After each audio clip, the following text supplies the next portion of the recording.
Días. Abran sus Biblias, por favor, en Hechos 9:31. Ahí vamos a estar. Así es que ponle un separador. Vamos a estar ahí en ese pasaje. Hechos 9:31.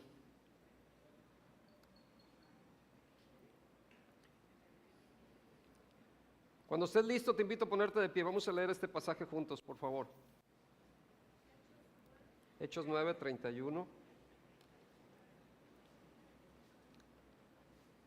¿Listos? Hechos 9:31 dice: entonces las iglesias tenían paz por toda Judea, Galilea y Samaria, y eran edificadas, andando en el temor del Señor, y se acrecentaban fortalecidas por el Espíritu Santo. Señor, habla a nuestras vidas, danos revelación. Hoy queremos aprender de ti, queremos crecer espiritualmente. Danos ese alimento espiritual que necesitamos para seguir adelante.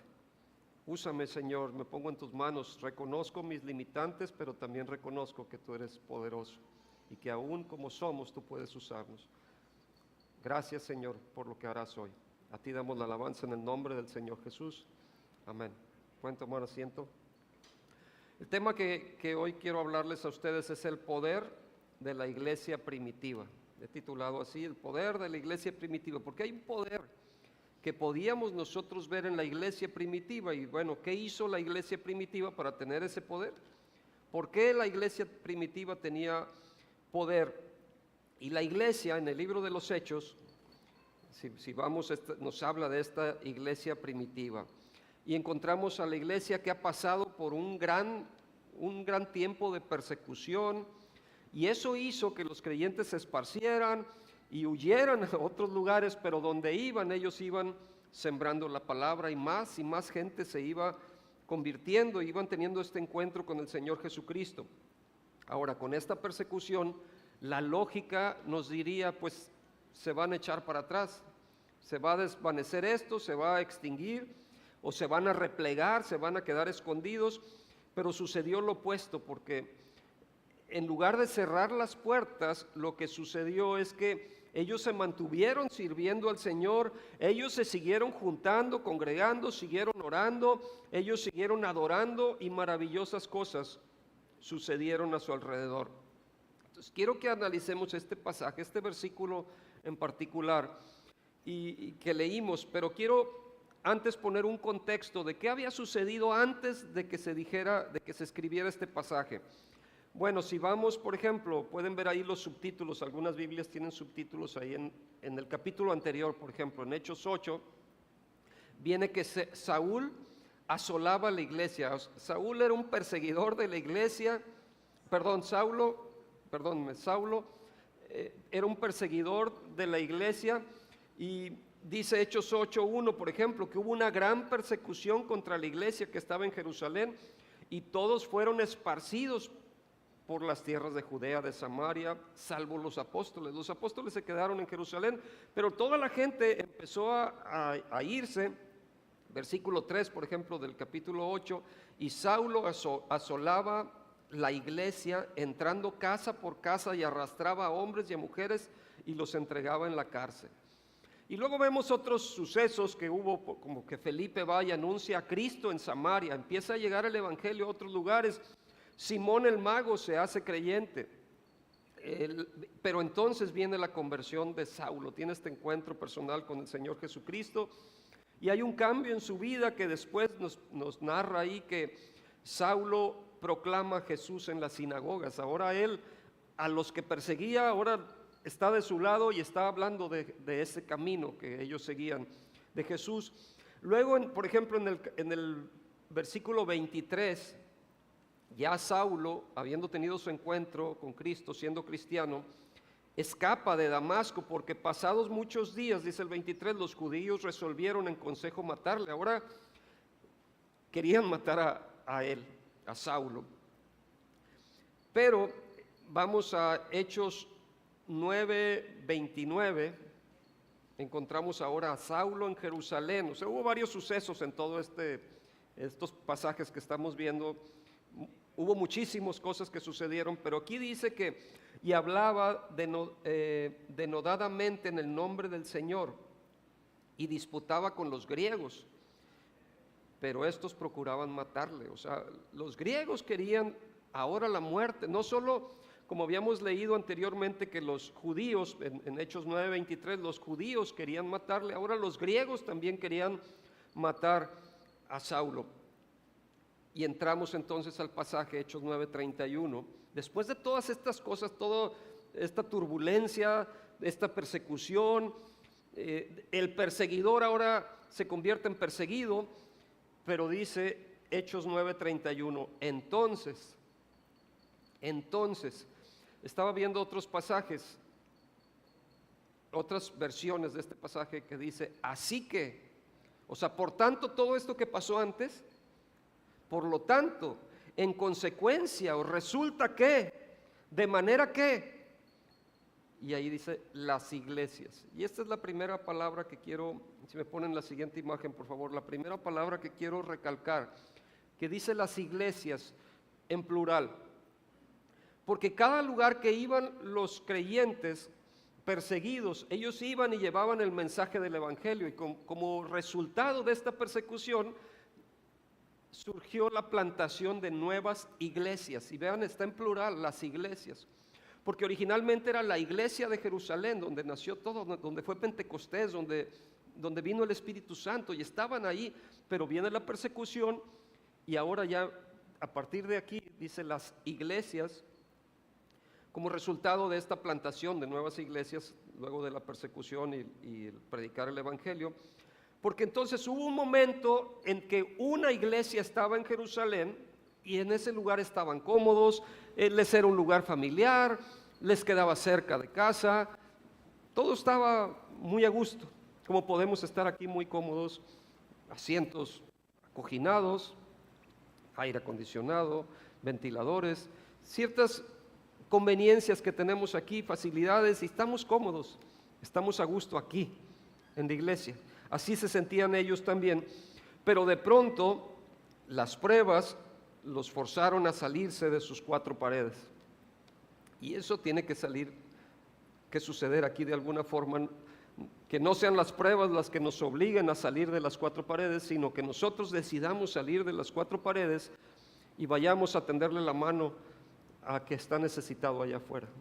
Y que no se convierta esto como un club social donde estamos cómodos, donde vemos a los amigos, donde estamos a gusto. No, que salgamos a buscar y a plantar nuevas iglesias y misiones. Y entonces, ¿cuál fue el resultado cuando salieron de sus cuatro paredes? Pues que hubo múltiples iglesias en diferentes lugares, en diferentes regiones, tales como Judea, Galilea y Samaria. Empezó a haber una multiplicación. Y el Señor estaba construyendo su iglesia, Él estaba expandiendo sus fronteras. No solo había una iglesia haciendo la obra, sino numerosas iglesias, porque esas iglesias que se iban sumando también adoptaban la misión y el mandamiento que Jesús les había dado de ir por todo el mundo y predicar el evangelio. Entonces esto siguió creciendo hasta que llegó a Ciudad Valles en algún momento. Llegó a tu vida, llegó a tu casa. Gracias a que gente fue siguiendo lo que Jesús le dijo. Numerosas iglesias fueron luego de las distintas dificultades y esto causó una expansión. Y quiero resaltar 5 cosas que sucedieron a las iglesias. Siguiente imagen, por favor. Dice ahí el versículo de Hechos 9:31 que estas iglesias tenían paz. Y ahí me pueden ir siguiendo ustedes en este pasaje de Hechos 9:31. Entonces las iglesias tenían paz. Y una bendición que encontramos reflejada entonces aquí es que había paz. Pero dices, ¿cómo va a haber paz si está habiendo persecución, si está habiendo dificultades, si quieren matar a sus líderes? Pero ellos tenían paz. Y la paz no solo es la ausencia de conflictos. La paz es otra cosa. La paz es la que tienes aún en medio de los problemas y las dificultades. Tú puedes estar en una tormenta y puedes estar en paz. Por otro lado, puedes estar en la calma y puedes estar sin paz. Pero ellos, a pesar de las dificultades y las persecuciones y todo esto que estaban enfrentando, ellos tenían paz. Paz es convivir, convivir en paz consiste en aceptar las diferencias y tener capacidad de escuchar, reconocer, respetar y apreciar a los demás, así como vivir de forma pacífica y unida en armonía. A veces en la iglesia no vivimos en paz y hay tantos conflictos y hay tantos pleitos, pero a pesar de las diferencias que podemos tener aquí en la iglesia, podemos estar en armonía y en paz. No quiere decir que todos pensemos igual, que todos seamos igual, pero podemos estar en paz. Podemos convivir en paz, en armonía, aceptar las diferencias de otros, dar gracias por la diversidad que podemos tener aquí. Y el clima de paz en una congregación produce en forma natural una atmósfera de unidad. Y hay amor y hay armonía y se preocupan los unos por los otros y oran los unos por los otros y se velan los unos por los otros. Pero en la actualidad el diablo trata de distraer con asuntos secundarios para poder dividir a una iglesia. El diablo quiere dividir, quiere robar, matar y destruir. Y el diablo va a querer meterse y ponerte pensamientos y ponerte el enojo y ponerte y que por qué no me saludó y por qué me ganó mi silla y por qué cosas que empiezan a surgir, que son cosas secundarias y empiezan a causar conflictos y empiezas a perder la unidad y empiezas a perder la paz. El diablo está buscando sacar a las personas de la iglesia. El diablo está buscando cambiar a las personas de modo que se pongan los unos contra los otros y se muerdan los unos contra los otros. La Biblia dice que somos ovejas, Él quiere que te extravíes. Esa es su misión, lo que Él quiere. Y que entendamos entonces que el Señor nos ha llamado a vivir en paz. Y tenemos que luchar por tener esa paz. Tú fuiste llamado a la paz. Ahora yo me pregunto si tú tienes paz. ¿Tienes paz? O por otro lado, tienes un profundo sentimiento de malestar, de angustia, en tu alma hay un conflicto, tienes temor, tienes ansiedad, tienes pánico respecto a lo que va a suceder, que no sé qué va a suceder y estoy angustiado, a diferencia de cuando puedes tener paz y estar tranquilo. Jesús le dijo a sus discípulos en Juan capítulo 14, versículo 27, la paz os dejo, mi paz os doy. Yo no os la doy como el mundo la da. No se turbe vuestro corazón ni tenga miedo. Filipenses 4, versículo 6, por nada estéis afanosos, sino sean conocidas vuestras peticiones delante de Dios con toda oración y ruego y con acción de gracias. Dios dice, no te afanes, hazle conocer a Dios tus necesidades. ¿Cuál es tu carencia? Hácela conocer a Dios. Y luego el versículo 7 dice, una vez que haces eso, y la paz de Dios que sobrepasa todo entendimiento, guardará vuestros corazones y vuestros pensamientos en Cristo Jesús. Estás viviendo una situación de dificultad, hay sequía, tu caña se está secando, si tienes caña, tu ganado se está muriendo, no te llegan clientes. ¿Qué está pasando a tu alrededor? ¿Te causa un conflicto? Hácelo conocer a Dios. Por nada estáis afanosos, sino sean conocidas vuestras peticiones delante de Dios con toda oración y ruego y con acción de gracias, y la paz de Dios que sobrepasa todo entendimiento guardará vuestros corazones y vuestros pensamientos. Aún en medio del dolor, aún en medio del luto, aún en medio de la dificultad, aún en medio de las carencias, puedes tener paz. Y esa paz se contagia luego. Si tú vienes a un lugar donde hay angustia, que los de la angustia no vengan a contagiarte a ti, sino que tu paz venga a llegar a ellos y sientan, oye, me gusta estar contigo, me siento tranquilo cuando estoy contigo, me gusta platicar contigo.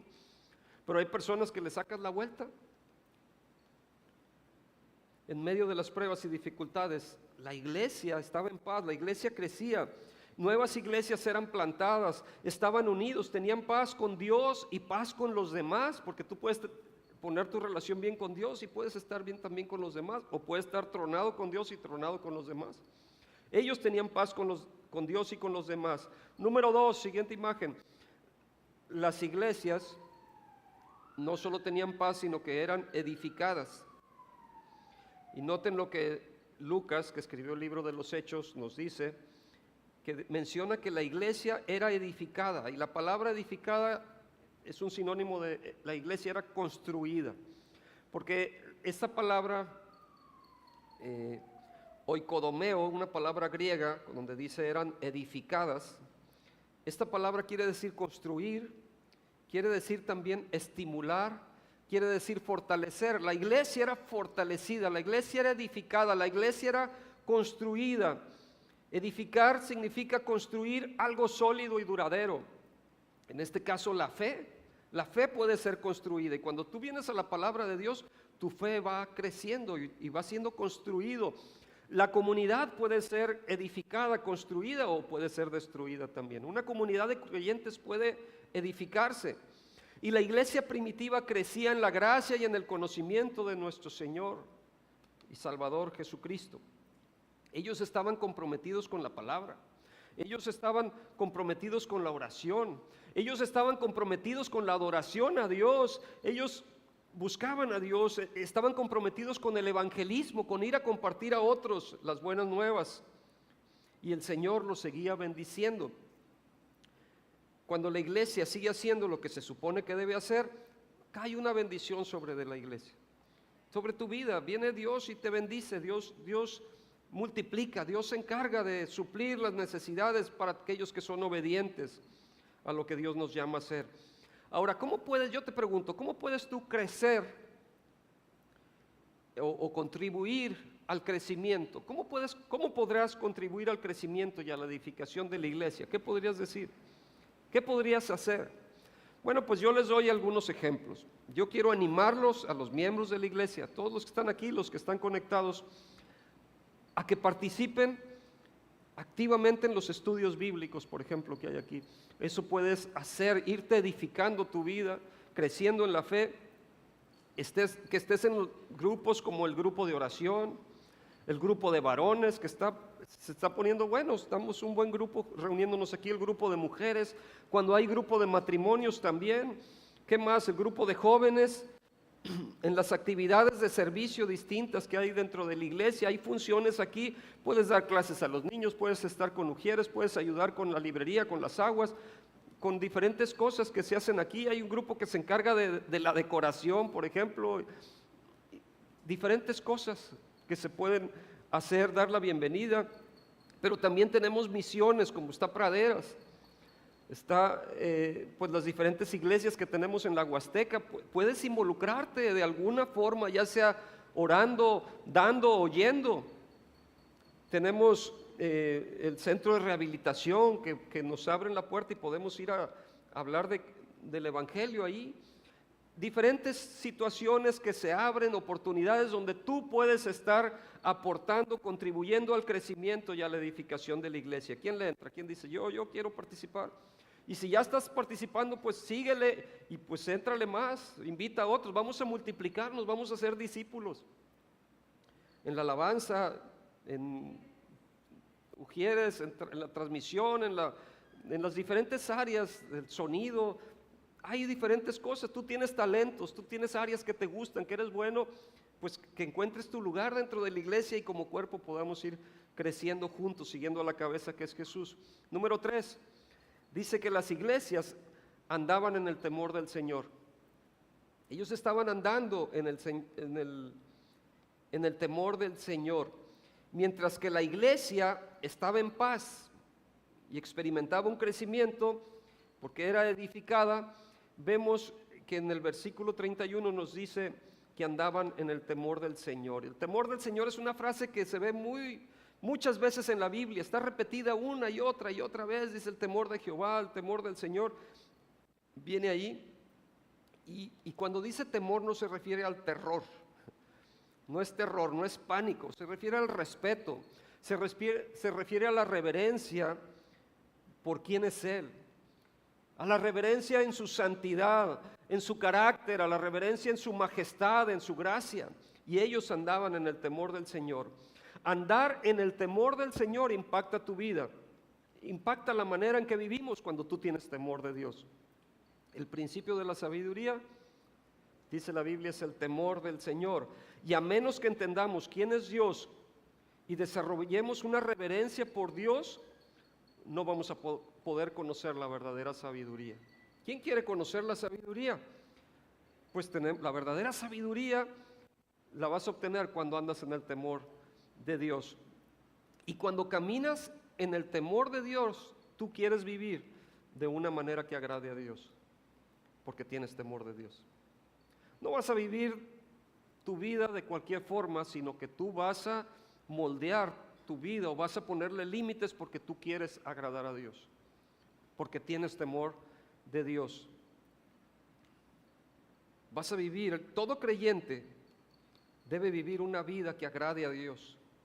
Todo creyente debe tener una vida que él esté moviéndose, andando en el temor de Dios. Y esa era la forma que la iglesia primitiva encontramos. Nos describe ahí el Hechos 9:31 que andaban en el temor de Dios. Y cuando andas en el temor de Dios, como la iglesia primitiva, su deseo es agradar a Dios. Si tú tienes temor de Dios, tu deseo va a ser agradar a Dios. Dice 2 de Corintios 5:9. Por tanto, procuramos también, o ausentes o presentes, y luego dice ahí una frase, ¿me ayudan? Serle agradable. Si tú tienes temor de Dios, tú quieres ser agradable delante de Dios. Serle agradables, y luego nos dice el versículo 10, porque es necesario que todos nosotros comparezcamos ante el tribunal de Cristo, para que cada uno reciba según lo que haya hecho mientras estaba en el cuerpo, sea bueno o sea malo. Miren, las cosas horribles que vemos a nuestro alrededor en nuestra sociedad,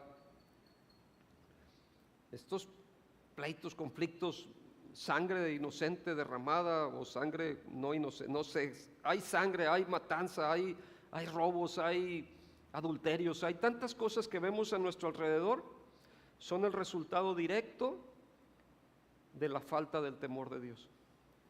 ¿Por qué estamos padeciendo todas estas cosas? Porque la gente no tiene temor de Dios. Ese es el problema. Romanos 3:14 me lo describe. Su boca está llena de maldición y de amargura. Sus pies se apresuran para derramar sangre. Quebranto y desventura hay en sus caminos y no conocieron camino de paz. Y dice el 18, no hay temor de Dios delante de sus ojos. Pues sí, no hay temor de Dios. No conocen a Dios, no tienen temor de Dios. Si conocieran quién es Dios, tendrían temor de Él. Cuando ves la violencia alrededor del mundo, sabes que es porque las personas no tienen temor de Dios y no entienden que un día van a tener que dar cuentas delante de Dios. Si ellos supieran que tienen que dar cuentas, dices, pues mejor le voy a bajar tantito, ya no voy a seguir este camino en el que voy. ¿Vives, te pregunto, vives de una manera que agrada a Dios? ¿Es tu anhelo, es tu deseo agradar a Dios? ¿O dices X, como dirían los chavos? No me importa, tal vez digas, no me importa, o sea, ¿vives para agradar a Dios o vives para agradarte a ti mismo? ¿Vives para agradar al hombre o vives para agradar a Dios? ¿A quién quieres agradar? ¿Caminas en el temor de Dios sabiendo que Jesús afecta la manera en la que vives? Número 4. Dice que las iglesias se acrecentaban. Ya he estado hablando un poquito sobre esto, del crecimiento. La iglesia primitiva permanecía en oración, experimentaba el consuelo y el poder del Espíritu Santo, y lo que vino a resultar en una multiplicación. El Señor añadía a la iglesia a los que habían de ser salvos. La iglesia no adoptó la estrategia de cómo lograr crecimiento en 3 pasos o no sé, ¿verdad? El ABC para crecer. No era así, filosofías de ese tipo, no, simplemente ellos oraban y Dios los bendecía. Ellos predicaban y Dios honraba la predicación, o sea, había señales que seguían la predicación de la palabra. Ellos honraban la palabra y Dios honraba las obras que ellos hacían y los bendecía y se multiplicaban. Dios se encargaba de dar el crecimiento. Tú te encargas de plantar, Dios se encarga de dar el crecimiento. Tú vas y pones la semilla y es todo lo que puedes hacer. Puedes regarla, puedes preparar la tierra, pero ¿quién se encarga de hacer que truene la semilla, que crezca? Dios es el que le da la luz del sol, tú no puedes ponerla, y que el calor y lo que se necesite, los nutrientes de la tierra. Dios es Dios. Tú haces tu parte, Dios hace la suya. Tú haces la natural, Dios hace la sobrenatural. Y Dios añadía a la iglesia, los bendecía. Cuando las personas veían las dificultades por las que pasaba la iglesia, pues Lo lógico era pensar, no, pues estos se van a encoger, o sea, se van a hacer chiquitos, se van a ir desapareciendo, desvaneciendo. Pero en cambio ellos crecieron cuando venían las dificultades, los hacía más fuertes. La iglesia crecía espiritualmente, pero también crecía numéricamente. Dios se encarga de multiplicar la iglesia. A nosotros nos toca ser fieles en lo que Dios nos puso, punto. ¿En dónde te puso Dios? Ahí sé fiel, sé obediente. En el versículo 31, Lucas resalta una sana condición de la iglesia. Y yo como pastor, a mí me interesa que esta iglesia esté sana y que esté funcionando y que esté cumpliendo estas 5 características que vamos a ver. Miren, hace unos años, pasamos por una pandemia. Somos sobrevivientes de la pandemia, podemos decir. Todos pasamos por esta pandemia. Todos los que estamos aquí enfrentamos esa situación de la pandemia. ¿Qué pasó? Cuando tuvo la pandemia, tuvimos que cerrar la iglesia. Las puertas de la iglesia se cerraron. Había momentos en que veníamos a transmitir. Ustedes veían en su casa y veníamos, y yo me paraba aquí y solo, ¿verdad? Le hablaba a las sillas y bueno, a la cámara. Y eso era lo normal. Se cerró la iglesia. ¿Y qué pasó? Que mucha gente quedó en el camino. Porque cuando se volvieron a abrir las puertas de la iglesia ya no regresaron.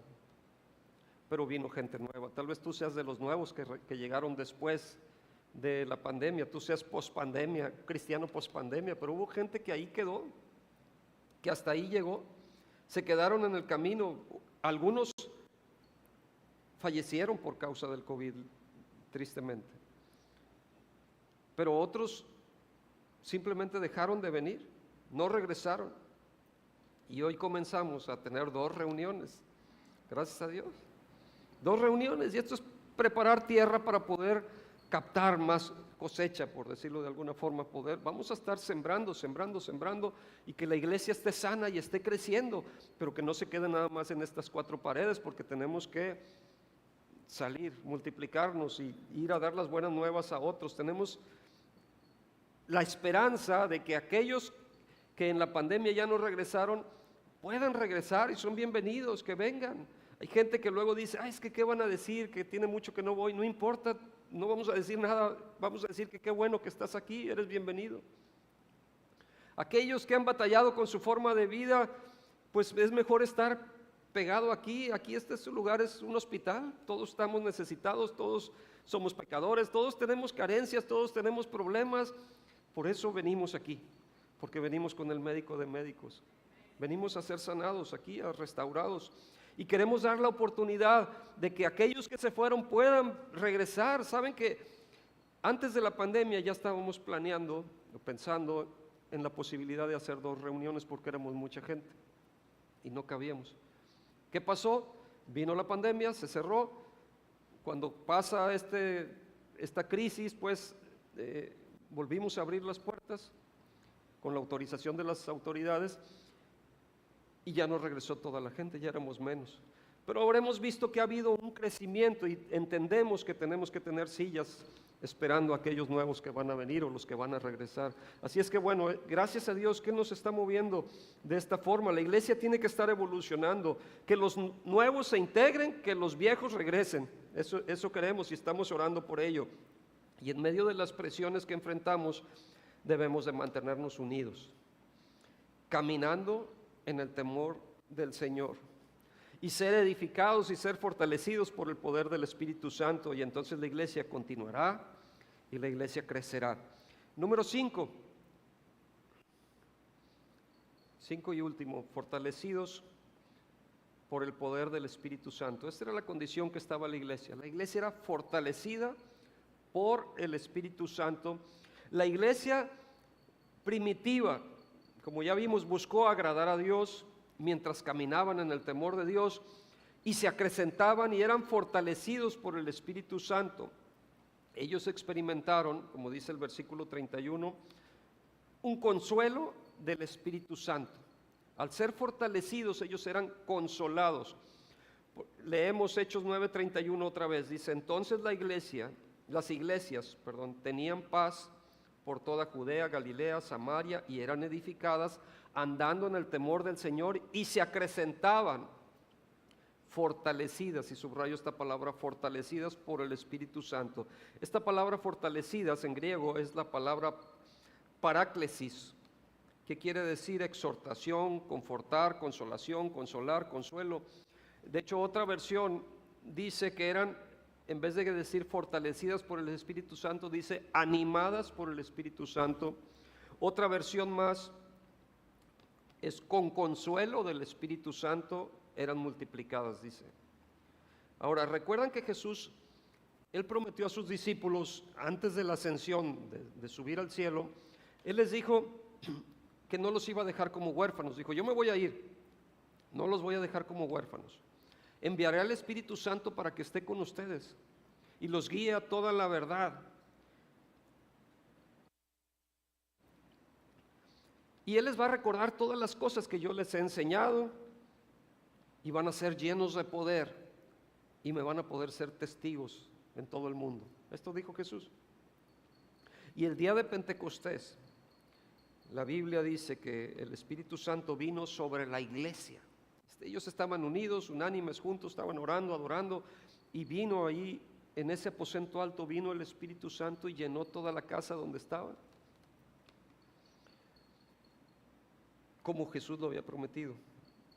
Y la iglesia ahora cobra vida, tenía vida, ahí nace la iglesia, en este grupo de personas que estaban ahí en ese día de Pentecostés viene y nace la iglesia.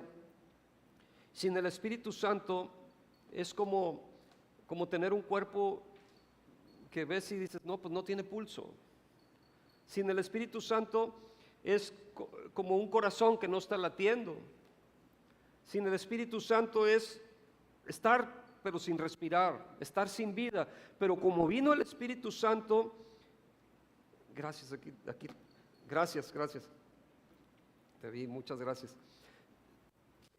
Sin el Espíritu Santo la iglesia está sin uso, sería inútil, estaría muerta.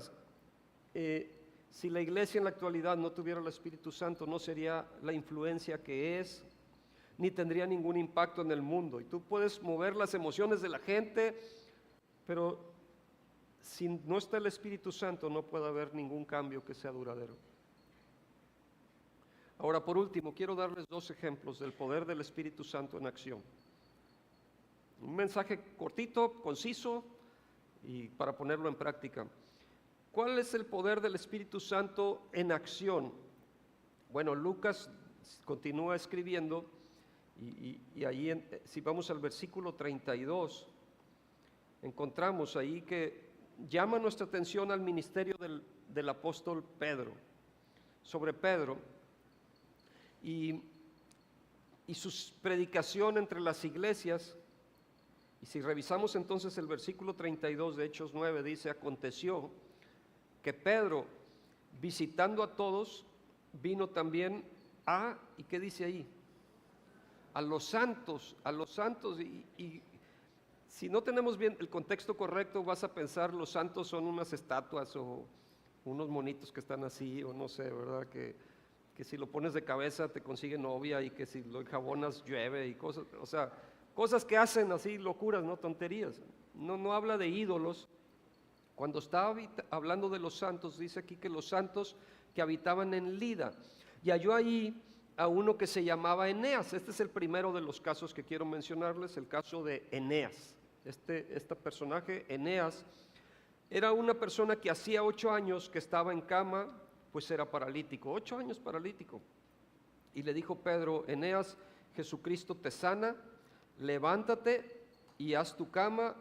Y enseguida se levantó y le vieron todos los que habitaban en Lida y en Sarón, los cuales se convirtieron al Señor. El apóstol Pedro estaba viajando por diferentes lugares para animar a los creyentes que estaban fuera de Jerusalén. Recordemos, la iglesia original empezó en Jerusalén, pero ya había iglesias en diferentes lados. Entonces llega a esta zona de Lida, y Lida era una ciudad como a 40 kilómetros de distancia de Jerusalén, Y era una región de gentiles, o sea, donde no era una zona de judíos, había gentiles, de gente que no era judía. Pero cuando Pedro llega, dice que se encontró a los santos. Y los santos, ¿qué quiere decir santos? Santos quiere decir separados. No es las estatuillas o los monitos esos que hacen, no. Los santos eran los separados. Tú y yo somos separados para Cristo, para Dios. Si reconoces que tú eres separado, debes de estar separado. Tú eres santo. Y así como hay San Pedro y San Pablo, hay San Héctor también. ¿Qué no? San Neto. Tenemos santos, si me apoyas por favor en esto. Tenemos santos aquí, este es un lugar de santos. Si viene Pedro aquí que diga, yo encontré los santos de fruto abundante, o santos de valles, o de la zona de valles, ahí en la Obrera yo me encontré muchos santos. Bueno, pues eso fue lo que le sucedió a los separados, la gente que era separada. No quiere decir que por eso te van a venir a venerar o te van a hacer poner veladoras. No es nada que ver con eso. De hecho, miren, fíjense, Pablo escribe a la iglesia de los filipenses, en Filipenses 1:1, Pablo y Timoteo, siervo de Jesucristo, en Filipenses 1:1, Pablo y Timoteo, siervos de Jesucristo, les está escribiendo, ¿a quién? A todos los santos en Cristo que estaban en Filipos. Si tú estás en Cristo, tú eres un santo. No porque no haya impurezas en ti, no, es que estás separado para Dios, de eso se trata. Tú eres un santo cuando estás en Cristo, porque eres santificado. No porque seas justo, sino porque eres justificado. Porque alguien pagó por ti las culpas y entonces eres considerado separado, santo. Y a Colosenses les dice, Colosenses 1:2, a los santos y fieles hermanos en Cristo que están en Colosas, gracia y paz sean a vosotros de Dios nuestro Padre, del Señor Jesucristo. ¿Habrá aquí hermanos santos, fieles? Somos separados para Dios.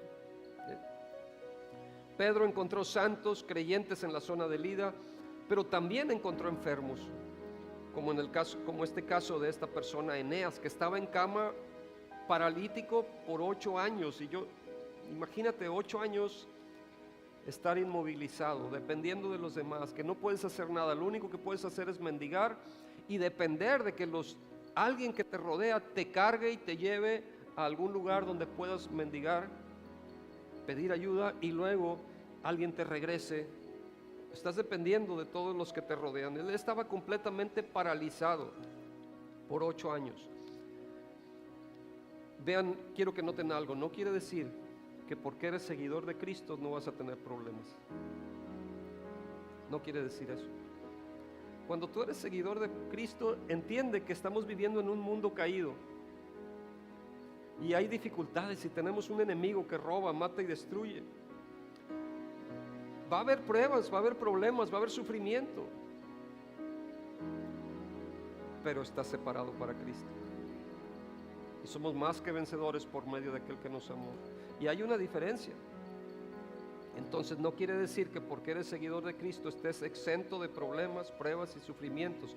Y aunque Eneas era parte de los santos, de los separados para Dios, él estaba pasando situaciones difíciles, como muchos creyentes en la actualidad, que luchamos, que vivimos en un mundo caído y experimentamos el resultado de vivir en un mundo caído. Pero Pedro, al ver la condición de Eneas, él ejercitó este don de fe y le dice: Eneas, Jesucristo te sana, levántate y haz tu cama. Y enseguida se levantó. Y él utilizó estas palabras conjugadas en tiempo presente. Dijo: Jesucristo te sana. No Pedro te sana, Jesucristo te sana. ¿Sabes que Dios sigue sanando en la actualidad? Él sigue sanando. Jesús nos sana de toda dolencia, tanto física como emocional. Él sana tu corazón, Él venda tus heridas, Él sana tu alma, Él conoce tu situación, Él sabe tus cargas, Él sabe lo que hay en ti, lo que te pesa.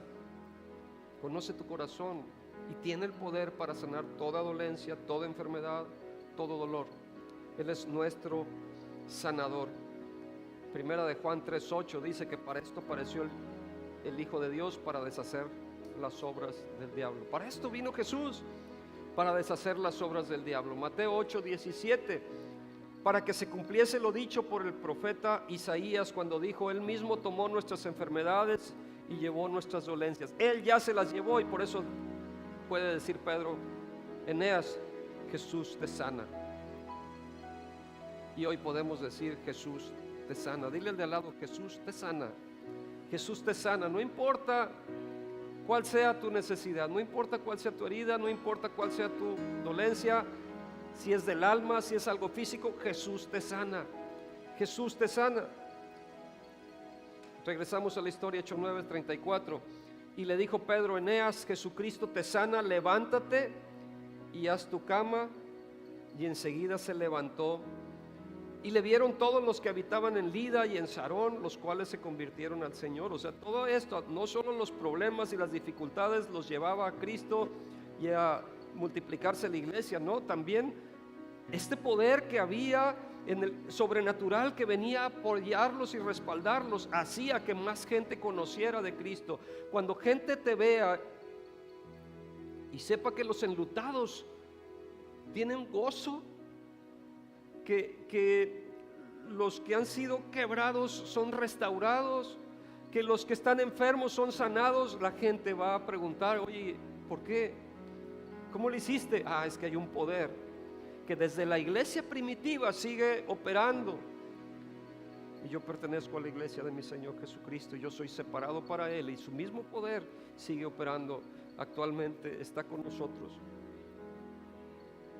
Eso me recuerda cuando veo este caso del paralítico, cuando Jesús sana a un paralítico.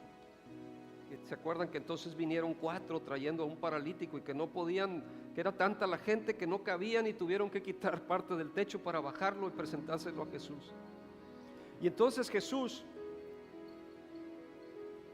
le dice: levántate, toma tu lecho y vete a tu casa.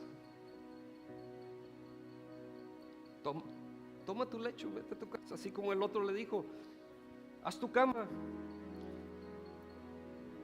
El Señor te sana, Jesús te sana. Pero luego viene un último caso que quiero mencionarles, el de Dorcas.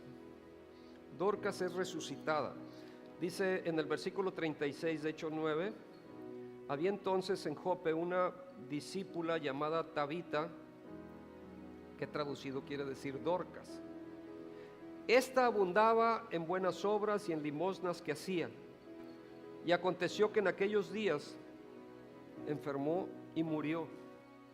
Después de lavada la pusieron en una sala, y como Lida estaba cerca de Jope, los discípulos, oyendo que Pedro estaba allí, le enviaron 2 hombres a rogarle: no tardes en venir a nosotros.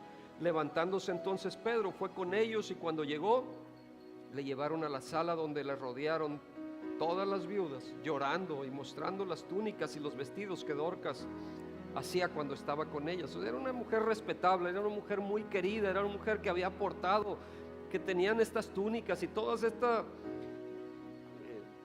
de los talentos que ella tenía, ¿no? que los hacía beneficio de ellas. Y estaban tristes porque se había ido Dorcas. Pero el versículo 40: entonces, sacando a todos, Pedro se puso de rodillas y oró, y volviéndose al cuerpo dijo: Tabita, que es Dorcas, Tabita, levántate, levántate. Y ella abrió los ojos, pero estaba muerta. Pero ella abrió los ojos, y al ver a Pedro se incorporó, y él, dándole la mano, le levantó. Entonces, llamando a los santos y a las viudas, la presentó viva. Y esto fue notorio en toda Jope, y muchos creyeron en el Señor. Este es el poder que otorga el Dios al que adoramos, al que servimos. Es un poder que no tiene límites, es Dios. ¿Habrá algo difícil para Dios? ¿En qué consistía este poder de la iglesia primitiva? ¿En qué consistía? Pues que el Espíritu Santo estaba con ellos. Y esta iglesia, que es una iglesia modelo,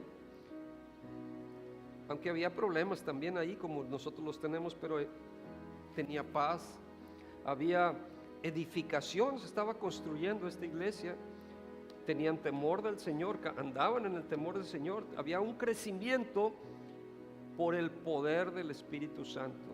Termino con Hechos 1:8, pónganse de pie por favor. Hechos 1:8, esta fue la promesa hecha, que vino a cumplirse.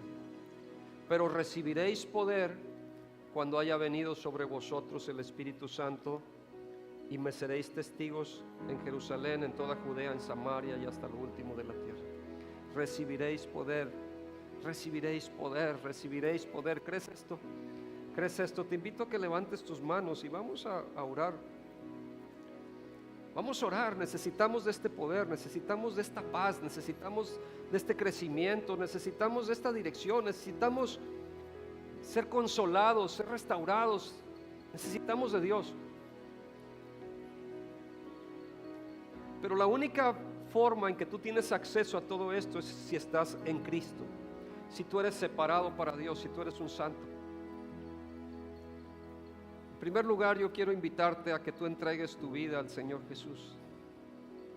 Y en voz audible le digas: Señor Jesús, repite conmigo: Señor Jesús, hoy me rindo a ti, me entrego a ti totalmente. Te hago mi Señor, mi Rey, pero también mi Salvador. Me pongo en tus manos. Ayúdame a vivir la vida que tú quieres que viva. Sálvame, sáname, restáurame. Renuncio a todo aquello en lo que estuve participando que no te agrada. Yo quiero caminar agradándote a ti. Ayúdame a ver las cosas como tú las ves. Ayúdame a caminar en sabiduría. Me pongo en tus manos y te pido que venga tu Espíritu Santo sobre mi vida, que soples una vez más, me llenes, me satures, que el poder de lo alto descienda sobre mi vida, en el nombre del Señor Jesús. Amén.